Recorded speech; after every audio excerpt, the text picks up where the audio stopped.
Assalamualaikum warahmatullahi wabarakatuh. Perkenalkan, nama saya Valida Fiza dari kelas AKT 4A. Pada kesempatan kali ini saya akan membawakan hasil analisa saya atas laporan keuangan PT Keramika Indonesia Asosiasi untuk memenuhi tugas Project Based Learning Analisis Laporan Keuangan. Yang pertama-tama ada daftar isi. Daftar isi perusahaan terdiri dari atas profil perusahaan, CSR, kemudian ada analisis horizontal, analisis vertikal, rasio solvabilitas, rasio profitabilitas, dan rasio likuiditas. Kita mulai dari profil perusahaan. PT Keramika Indonesia Asosiasi merupakan perusahaan yang bergerak di bidang produksi keramik rumah tangga dan keramik hunian, memiliki kualitas Eropa dengan bahan baku luar negeri, menjadikan salah satu trend center di industrinya karena telah hadir sejak tahun 1953. Program CSR. Perusahaan sebenarnya tidak memiliki program CSR tetap, tetapi ada satu program CSR yang setiap tahun sering dilakukan, yaitu adalah program pembinaan kesehatan dan keselamatan kerja, serta adanya pendanaan untuk program kesehatan gratis yang bekerjasama dengan klinik dan rumah sakit bermitra, serta adanya bantuan sponsor untuk komunitas yang mengajukan tanpa adanya imbalan kembali. Kemudian untuk akun unik, kebetulan perusahaan tidak memiliki akun unik selain akun cerukan bank dan klaim atas pajak. Selain dari itu tidak ada. Perhitungan yang pertama adalah analisis horizontal. Akun yang saya pilih adalah akun kas dan setara kas. Pada tahun ini, akun kas dan setara kas mengalami likuiditas yang cukup tinggi, yaitu sebesar 200% dari tahun sebelumnya. Hal ini merupakan sebuah strategi yang dilakukan oleh perusahaan untuk memulihkan keuangan perusahaan. Kemudian ada piutang usaha, di mana piutang usaha pada tahun ini mengalami penurunan.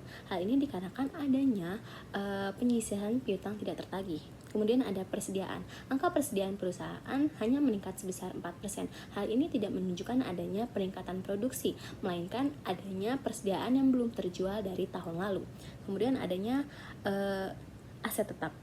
Untuk aset tetap sendiri, perusahaan mengalami penurunan yang ditaksir senilai 100 miliar rupiah. Hal ini terjadi karena terdapat aset besar di cabang Cilengsi yang sudah rusak dan tidak dapat digunakan kembali. Kemudian ada akun utang usaha. Pada akun ini mengalami kenaikan yang cukup signifikan. Hal ini terjadi karena adanya kenaikan nilai kurs luar negeri seperti kurs Amerika Serikat, kurs baht, dan kurs euro, di mana kurs tersebut merupakan salah satu negara pemasok bahan baku pada perusahaan. Kemudian adalah analisis vertikal. Akun yang saya pilih yang pertama adalah akun kas dan setara kas. Pada tahun ini, proporsi kas dan setara kas memiliki nilai yang kecil, dikarenakan kepemilikan kas perusahaan lebih banyak dimaksudkan untuk memenuhi kewajiban perusahaan pada tahun 2023. Kemudian ada akun piutang usaha. Proporsi piutang usaha menunjukkan adanya penurunan dibandingkan dengan tahun lalu. Hal ini dikarenakan adanya penyisihan piutang serta belum adanya pemenuhan piutang dari konsumen. Kemudian ada akun persediaan. Persediaan perusahaan tidak banyak berubah dari tahun lalu, mengindikasikan bahwa belum adanya penjualan lagi atau produksi lagi dari perusahaan. Kemudian ada aset tetap. Aset tetap memiliki peran yang cukup besar atas proporsinya pada perhitungan ini. Hal itu merupakan hal wajar dikarenakan perusahaan merupakan perusahaan yang bergerak di bidang produksi keramik. Kemudian ada modal saham. Modal saham perusahaan memiliki proporsi yang cukup besar dalam perhitungannya, menunjukkan perusahaan mengandalkan pendanaan dari modal sahamnya. Selanjutnya ada rasio likuiditas. Yang pertama ada rasio lancar. Aset lancar lebih besar dibandingkan dengan liabilitas jangka pendeknya, menunjukkan perusahaan saat ini sedang liquid sekali. Tetapi ada banyak alasan di balik itu semua. Yang kedua adalah net working capital. Terjadinya penurunan likuiditas. Hal ini dikarenakan adanya kenaikan atas bahan baku luar negeri yang semakin mahal. Kemudian ada cash to current asset. Perusahaan sedang menunjukkan kenaikan pada akun kas, tetapi pada kenyataan perusahaan sedang mengalami proporsi likuiditas yang cukup rendah. Kemudian ada cash to current liability.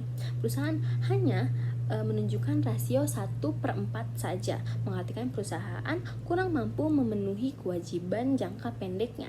Kemudian ada day in sales receivable. Perusahaan membutuhkan waktu terlalu lama untuk dapat menagih piutangnya.